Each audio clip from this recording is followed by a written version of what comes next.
Allez, salut les amis, c'est parti pour la matinale du mardi. Il est 8h36, fraîchement levé. On commence directement par Bitcoin sur le daily.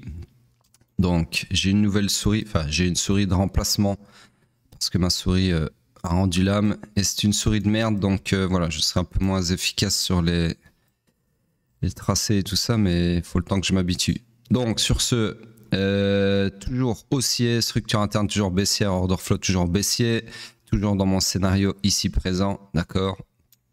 Donc, rien de plus à dire par rapport à hier, si ce n'est qu'on est toujours dans ce segment-ci jusqu'à preuve du contraire. Donc aujourd'hui, on a le discours de Trump. Donc je sais pas trop de quoi il va parler, je m'en fous. Je veux juste que ce marché reprenne vie parce que là, ça fait un moment qu'on bouge pas. Ça fait combien de temps? Ça fait, si on part de là, là c'est le 13e jour on fait quasi du surplace, d'accord. Donc il est temps que tout ça se débloque. À voir, à voir. En tout cas, le truc qu'on peut dire que j'ai pas encore vu et que je viens de voir maintenant en vous parlant, c'est que on a dégagé, confirmé un nouveau POI ici à shorter. Donc du coup, on a un scénario intermédiaire comme ceci. C'est moi juste. Hop. Oh, quelle souris horrible. C'est une souris que j'avais reçue gratuitement quand j'avais acheté un ordinateur portable. C'est bien de la merde. Donc ici, en plus c'est une souris sans fil et je déteste ça. Je préfère 10 fois les souris filaires. Beaucoup plus précis. Enfin en tout cas en ce qui me concerne. Bon, je vais juste allonger un petit peu ceci du coup pour couvrir mes scénarios. Voilà. Mais au final il n'y a rien qui change. On a juste un scénario intermédiaire comme ceci. Ok. Voilà, laissez-moi juste le cacher. Ah, c'est fait, ok, parfait. Et on passe sur le H4. Sur le H4, nous sommes toujours haussier. Ok, structure interne, par contre, toujours baissière. Order flow, toujours haussier, mais sur mesh. Donc là, on est toujours dans mon scénario jusqu'à preuve du contraire. D'ailleurs, je vais un tout petit peu agrandir ma structure. Il est temps, hop, comme ceci. Agrandir les POI et rien. Comme ceci, voilà. Donc, ce POI ici tient toujours. Donc, on est toujours jusqu'à preuve du contraire là-dedans. D'accord. De toute façon, aujourd'hui, c'est l'un ou l'autre. Hein. C'est soit le scénario daily va prendre le dessus et on va partir comme ça. Ou soit on va avoir un rebond du feu de Dieu, une remontada ici qui va nous prendre toute la liquidité acheteuse. Même, je dirais, toute la liquidité acheteuse, pourquoi pas. Et donc, avoir mon scénario ici H4 qui se réalise, qui continue de se dérouler. D'accord. Ce qui m'intéresserait personnellement, c'est que on ait un grappe de liquidité crapuleux ici, qu'on récupère toute cette liquidité là, d'accord. Et puis alors qu'on ait une remontada et qu'on prenne toute la liquidité acheteuse ici. Ça, c'est un scénario franchement qui m'intéresserait à fond. Mais pour le moment, c'est pas gagné, ok.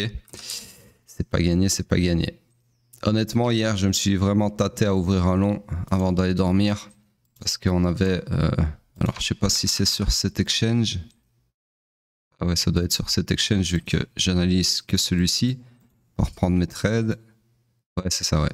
Donc ici, si je vous zoome ça de façon violente et que je cache tout ceci, vous voyez, là, on a récupéré la liquidité sous ce lot ici, d'accord, avec cette mèche ici.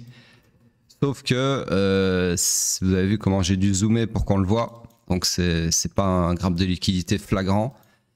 Donc moi, je me suis tâté à considérer ça comme tel. Et au final, sur les low time frames, j'ai pas trouvé de setup d'entrée, donc tant mieux. Et donc, vous voyez bien que là, on est en train de revenir encore une fois. Donc je pense vraiment qu'on va venir au minimum liquider ce lot du coup. Et puis potentiellement repartir. Mais franchement, rien de gagné. Le daily est quand même bien bearish. Structurellement parlant, ouais, structurellement parlant, bien bearish et en plus de ça, ici on a également de la liquidité sous ce lot aussi. Donc en gros ici on a une poche de liquidité. Mais bon, c'est dur à dire. Honnêtement, c'est dur à dire. Mais en tout cas, sur le daily, je ne vois rien de bullish pour le moment. Le H4, lui, il est bullish par défaut, hein. Mais c'est pas la folie non plus, vu que c'est un order flow sur mesh. Donc à voir. on passe sur le M15. Sur le M15, j'agrandis ma structure qui est toujours baissière ici, d'accord. Structure interne haussière. L'order flow, lui, il est rehaussier ici. Donc nous sommes pour le moment, là tout de suite maintenant, dans le iron final du swing pullback, d'accord. Du coup, on charge des longs. Alors le POI que je vous ai désigné hier, encore une fois, il a provoqué une petite réaction sympathique. Donc pas au premier moment où on a eu la mitigation, quoique on a quand même eu ceci. Puis on a eu une deuxième mitigation plus profonde et là vous avez eu un short potentiellement bien sympa, d'accord. Et puis invalidation par après. Donc sur ce, je récupère ça. J'ai dit qu'on cherchait des longs. Alors malheureusement, vous voyez qu'ici on a 0 POI à long. En dessous non plus. Et en plus de ça, on a le haut et le bas de la session asiatique qui sont intacts, qui n'ont pas été supés. Donc là, tout de suite maintenant, je regarde à gauche. Ouais, ici pas de POI non plus, là non plus. Donc il n'y a absolument plus de POI. Et ça, c'est très bearish. Plus de POI M15 à mitigate, d'accord, dans cette énorme demande H4. Donc du coup, ben, on cherche des longs, mais il n'y a rien à long, d'accord. Donc là, c'est une structure morte en M15, c'est-à-dire qu'on sait dans quel sens on doit chercher des positions, mais il n'y a aucun endroit pour chercher ces dites positions. Sur ce, c'est tout pour le M15, on passe sur... Enfin, c'est tout pour Bitcoin tout court, on passe sur le pétrole. Je déteste cette souris, j'ai l'impression d'être handicapé de la main. C'est tellement bizarre à la prise en main. Bref, sur ce, le pétrole toujours dans une structure swing haussière, order flow toujours baissier. En termes de structure interne, moi je vois rien du tout, ok, pas de swing de prix transcendant. Le raisonnement sur l'order flow baissier, il est le même qu'hier, d'accord. D'ailleurs ici, on est en train d'avoir un petit liquidity grab qui à mon avis on verra mieux sur le H4, donc je vais pas le tracer, mais en gros ici on vient de récupérer la liquidité sous ce lot significatif. Donc à voir. À mon avis, on est en train de partir minimum vers la mitigation de la supply ici. Donc on cherche des shorts toujours, rien n'a changé. Et ces shorts, ce sera sur ce scénario ici, ok. Mitigation du supply. Alors H4. H4 ici, nous sommes toujours dans une structure swing haussière, structure interne, laissez-moi zoomer. Toujours baissière, ici, order flow toujours baissier, donc absolument rien n'a changé depuis hier. Nous sommes toujours dans ce scénario qui, encore une fois, en fait, s'est réalisé. Je viens de voir, puisqu'il a été tracé sur cette bougie ici. Donc, on attendait une mitigation ici, qu'on a eu ici, et ensuite un rejet pour aller chercher le lot ici, et c'est exactement ce qu'on a eu. Donc là, scénario réalisé haut la main, je pense que c'est le deuxième d'affilée sur le H4 sur le pétrole, parce que celui d'avant de mémoire, il s'est réalisé aussi. Donc là, du coup, ben ça m'intéresse plus. On cherche donc des shorts sur ce POI éventuellement, comme ceci. Donc là, le scénario que je pourrais vous tracer, c'est ceci, ok, par exemple. Hop.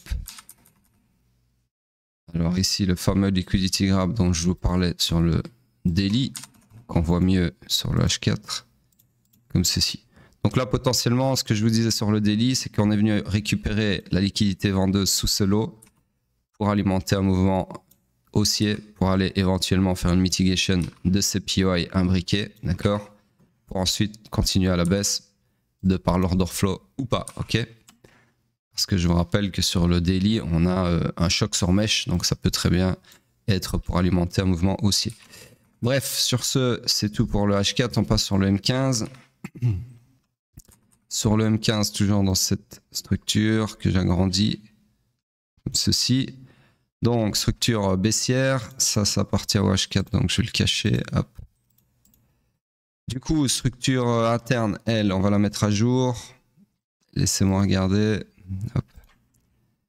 Donc on était dans cette structure interne haussière qui elle nous a fait quoi? Elle s'est perpétuée à la hausse, comme ceci. Ici, on a eu le grab de liquidité sous le strong low interne, comme ceci. Alors ensuite, je vais mesurer un peu, voir ce que ça dit, mais ouais, c'est bien ça. Donc ici, on a perpétué la structure interne à la hausse, comme ceci. Order flow baissier, donc nous sommes dans le high pullback qui peut aller jusqu'au low protégé interne. High pullback du swing pullback, d'accord? Donc en gros, on cherche des shorts, je récupère mon POI ici, qui d'ailleurs avait très bien fait réagir le prix. Ici, ok. Mal tracé, hop, ici. Avant de se faire invalider. Donc je récupère ce POI M15. J'ai dit on cherche des shorts. Alors le POI n'est pas encore confirmé puisqu'il le sera à la clôture de la troisième bougie, pardon, si elle laisse du FVG après sa clôture. Mais pour le moment, vous pourriez attendre donc dans 12 minutes 56 et si on confirme ce supply, vous pourriez chercher des shorts comme ceci par exemple. D'autant plus qu'on vient de super le haut de la session asiatique, carré orange, avec ceci et qu'on pourrait partir récupérer la liquidité sous le bas de la session asiatique ou encore mieux rééquilibrer les imbalances ici ou prendre la liquidité ici, etc. etc. D'accord, donc le plan ça sera un truc comme ça. Voilà, sur ce c'est tout pour le pétrole. On passe sur Bitcoin en weekly, mais je sais déjà qu'il n'y aura rien de plus à dire. Quoique on a un petit momentum bearish là pour le moment. Honnêtement, je le sens pas terrible. Hein. Je le sens pas terrible. Quand je vois ce qu'il y a sur le daily, qui a vraiment une sale gueule, plus le H4 qui est bullish mais pas trop, enfin pas transcendant encore une fois, plus le weekly qui fait la gueule un peu, enfin qui fait plus du surplace que faire la gueule, mais qui est depuis ce grab de liquidité au-dessus du all-time high précédent. Moi personnellement, j'arrive pas à être bullish. Ok. J'aurais pu l'être si ici on avait clôturé une méga bougie de fou sur mon trampoline magique, mais ça n'a pas été le cas. Ça a été indécision sur momentum bearish. Donc là, en termes de price action pure, ça fait depuis ici que je vous mets en garde qu'on part potentiellement dans les abysses. Donc voilà, à voir. J'espère pas, hein, franchement, j'espère pas. J'ai la flemme de vendre mes cryptos maintenant, mais voilà, moi si on invalide ceci, c'est finito. Je vends tout, quitte à racheter plus tard si on se réaligne à la hausse pour, je sais pas moi, si par exemple, parce que je vous rappelle que le point critique, c'est le point de choc futur baissier en weekly ici. Donc en gros, il faut absolument ne pas taper, même pas les toucher, même pas les effleurer. Enfin, pas les effleurer, ça va, mais pas les taper. En gros, c'est le prix en vert, d'accord? Donc les 89 700, grosso modo. Si on les tape, bah, directement, c'est order flow baissier, d'accord? En weekly, et pour moi ça annoncerait ceci comme étant un top de bull run potentiel, et si ça ne l'est pas, dans tous les cas on partirait à mon avis minimum ici, ok, enfin ça peut être minimum là dedans aussi, mais voilà, en tout cas on prendrait minimum toute la liquidité ici, donc tous ces trois lots là que vous voyez ici. Je vais vous les mettre pour les gens qui sont handicapés des yeux, mais en gros voilà, ok, donc de toute façon, si on choque à la baisse, bah déjà ce lot-là, il sera sweepé, hein, ça c'est sûr, celui-ci, puisque le point de choc est là, d'accord. Donc si on choque, on aura également sweepé ce deuxième-là, donc après, bah, il ne restera plus que celui-là au final, ok. Après, ce sera engouffrement dans le FVG qui avait été potentiellement rebalancé ici par cette mèche, ok. Et puis alors, ce sera la demande ici. Et après, si on perd cette demande-là, bah là, je ne réponds plus de rien, ce sera cette demande-là, donc retour combien c'est ça, entre 67 et 73 000 grosso modo, d'accord. Et là on sera déjà en bear market, hein, pour moi de toute façon. Donc voilà, pour le moment c'est vraiment ce qui nous pend sous le nez s'il n'y a pas une remontada vite fait bien fait, mais voilà, à voir. Vraiment, je peux rien vous dire de plus que surveiller ce niveau. Si ça lâche, c'est finito. Moi, je sors. Alors, ce que je disais, parce que j'ai commencé mon raisonnement, mais je n'ai pas fini, c'est que moi, dans tous les cas... Oups. Attendez, parce que... Non, c'est le clavier qui me fait chier. Je disais, moi, dans tous les cas, si on choque à la baisse, ici, donc si... Putain, c'est vraiment une souris de merde. Si on perd ce niveau-là, je sors toutes mes cryptos. Il y a beaucoup de chance, en tout cas.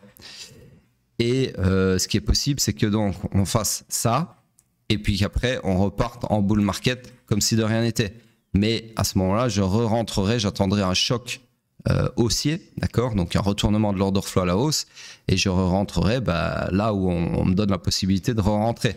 Donc ça veut dire que si par exemple on a une bougie, je sais pas moi, une bougie de fou comme ça, ok, une seule bougie qui vient, donc qui choque à la baisse ici et qui en plus nous amène sur un niveau ici, et que après ça nous donne un point de choc futur, donc dans ce cas-là qui serait ici, c'est-à-dire quasi les 100K, et ça veut dire que je pourrais pas re-rentrer avant les 100K. Vous voyez ce que je veux dire? Vous le comprendrez en temps et en heure si ça se produit, mais voilà, c'est-à-dire que si même on a un méga rebond de fou ici, qu'on a, je sais pas, donc une bougie super bearish qui vient jusque ici, d'accord, et puis que derrière on a une bougie marteau comme ça de fou avec une mèche de rachat incroyable du jamais vu, une remontada de fou, je me replacerai pas pour autant, pas tant qu'on n'a pas rechoqué à la hausse, d'accord, parce que c'est mes points d'entrée et mes points de sortie, comme je l'ai expliqué dans la vidéo, comment anticiper le top du bull run, enfin des bull run. Ou les bottoms, hein, ça marche dans les deux sens, c'est le choc, ok, le choc weekly. Donc moi, tant que j'ai pas de choc weekly, je ne sors pas, et tant que j'ai pas de choc weekly à la hausse, je ne re-rentre pas non plus. C'est ça que j'essaie de vous dire, ok. Maintenant, le choc, le point de choc futur, comme on appelle ça, enfin comme j'appelle ça, il peut changer en temps et en heure. Donc je peux pas vous dire là maintenant si on choque à la baisse, à quel moment on rechoquera à la hausse, j'en sais foutre rien, d'accord. Donc on peut prendre un exemple. Parce que là, il n'y a pas grand chose à dire, donc je me permets de m'étaler un peu plus que d'habitude, mais si vous regardez, donc là vous avez tous les chocs, tout l'historique des chocs weekly, vous voyez que quand il n'y a pas beaucoup de volatilité, forcément l'order flow c'est au bas, au bas, au bas, donc on se fait choper un peu la gueule même avec cet excellent signal que sont les chocs weekly, mais quand on est en tendance, ça vous donne des excellents points d'entrée et de sortie, c'est-à-dire que là, en regardant caca pipi, le top de 2021, c'est comme ça que je suis sorti. Je suis sorti là. Alors, je ne suis pas sorti au top là comme certains revendiquent, mais comme je vous ai expliqué dans la vidéo en question, c'est impossible. Ok, celui qui sort là, c'est de la chatte, c'est rien d'autre. Ok, donc je suis sorti au top ici, d'accord, sur le point de choc baissier, et j'aurais pu en rentrer ici, tout simplement. Parce que entre les deux, il n'y a pas eu de choc du tout, du tout. C'est-à-dire qu'une fois que vous êtes sorti ici, il n'y avait aucune raison de rentrer sur ce rebond-là en vous disant « Ouais, mais ça rebondit sur la demande là, machin, bla, on repart en bull run. » Non, il n'y a pas de choc, d'accord? C'est-à-dire qu'il n'y avait aucune raison de rentrer là-dessus, sur ce rebond, ok? Et puis, boum, ok? Et là, ici, il y en a, franchement, il y en a trop qui se sont fait défoncer, qui sont re-rentrés, qui ont re-all-in, et puis qui se sont fait saigner par après, parce que, encore une fois, ce sont des noobs, des permaboules qui croient que le marché leur doit quelque chose, et au final, attendez, je bois un coup d'eau, 2 secondes. Au final, c'est la sodo, d'accord? Donc voilà, point de choc haussier, il fallait attendre ici, et au final, le point d'entrée pour rentrer, c'était ici, voilà. Puis au final, voilà, vous seriez ressorti ici, mais c'est ce que j'explique dans la vidéo, hein, c'est pas non plus infaillible. Par contre, encore une fois, dans ce bull run ici présent, vous seriez rentré ici et vous seriez toujours en position. Parce que depuis qu'il y a eu le choc haussier ici, il n'y a jamais eu entre les deux. Ah si, pardon, autant pour moi. Si, on en a eu là. C'est juste que l'indicateur n'est pas capable de les voir, donc ils ne sont pas indiqués. Mais en gros, vous seriez sorti ici. D'accord? Le premier choc baissier qu'on a eu, il était ici. Donc ça veut dire que vous seriez rentré, si on parle en termes de précision, on va prendre ça, vous seriez rentré au 48 750 et vous seriez sorti au 90 911, donc vous auriez fait un x2, voilà. Un x2, alors laissez-moi mesurer le temps, donc ça a choqué là, ça a rechoqué, pardon, ici, donc en 300 jours vous auriez fait x2. Alors c'est pour ça que je vous dis hein, dans la vidéo de ne pas rentrer ici avec 50 balles, hein, ça n'a aucun intérêt. Si vous rentrez sur des chocs weekly, il faut rentrer avec du 4-5 digits, voire même plus si vous avez les couilles bien accrochées, mais voilà, c'est pas des moves à faire avec 100 balles, d'accord? Bref, sur ce, c'est tout ce que je voulais vous dire, enfin tout ce que je pouvais vous dire. Laissez-moi juste relire ça. Ouais. Ici, on peut pas dire que... Alors, je sais pas pourquoi. Ouais, donc là il me manque mon sub de liquidité. C'est moi juste regarder un truc. Je sais pas pourquoi il a disparu. Des fois il y a des trucs qui disparaissent sur mes graphiques, je sais pas pourquoi. Donc là bien évidemment le point 3 il parle de ce graphe de liquidité-ci. Ok. Donc voilà, pour le moment, en fait, vous voyez qu'au final, ça s'est bel et bien réalisé, encore une fois, puisque ce graphe de liquidité ici, je suspectais que c'était pour alimenter un mouvement haussier, et au final, c'est exactement ce qu'on a eu, puisqu'on a carrément été faire un nouvel all-time high, d'accord? Maintenant, ici, ça c'est moins marrant. Donc voilà, à voir si ceci est un retracement, en fait, pour faire une mitigation et puis partir. Sur le daily, bien évidemment, pas sur le weekly, puisque ceci est un POI daily et pas weekly. Ou bien si c'est la fin des haricots et qu'on part en swing pullback. Donc pour moi le swing pullback sur une structure weekly, c'est rien d'autre qu'un bear market, d'accord? Voilà, sur ce on passe sur la dominance. À mon avis pas grand chose. Ouais, elle reprend du poil de la bête après avoir rééquilibré une bonne partie du FVG ici. Donc c'est ce que je craignais malheureusement. Je pense que tout va dépendre de aujourd'hui et demain. Je sais plus ce qu'il y a demain, laissez-moi regarder vite fait. Aujourd'hui déjà il y a Trump, donc j'espère que Monsieur Orange va dire des choses sympathiques pour le Bitcoin. Laissez-moi regarder. J'arrive pas à trouver mon onglet. Je pense que j'ai fermé mon onglet. Je regarde les news. Hein. De toute façon la matinale est finie. Ceux qui veulent me quitter, allez-y. Les autres, si vous voulez savoir les news. Attendez parce que voilà, c'est bon. Je sais pas ce que j'ai fait avec mon onglet de news. Je ne suis pas du tout sur les news ici. Laissez-moi regarder. Hop. Voilà. Donc, aujourd'hui... Ah bon? Bah, le discours de Trump, j'ai rêvé ou quoi? Il n'y a pas de discours de Trump en fait. C'est moi qui ai... Ou alors ils l'ont enlevé. Je suis persuadé que j'avais vu ça pour aujourd'hui. Je sais pas pourquoi j'ai vu ça. Bon, en gros, apparemment aujourd'hui, il n'y a plus rien.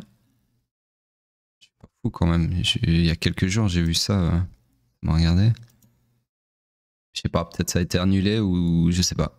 Bon, en gros, aujourd'hui, il n'y a rien. Donc, le discours de Trump, oubliez ça, il n'y a absolument pas de discours. En tout cas, c'est plus marqué là où je l'ai vu. Par contre, demain, on a les minutes du FOMC. Et ça, normalement, ça peut aussi jouer sur la volatilité des cryptos. J'ai même envie de dire quasi sûr. Bref, sur ce, c'est tout pour moi et je vous dis à plus tard.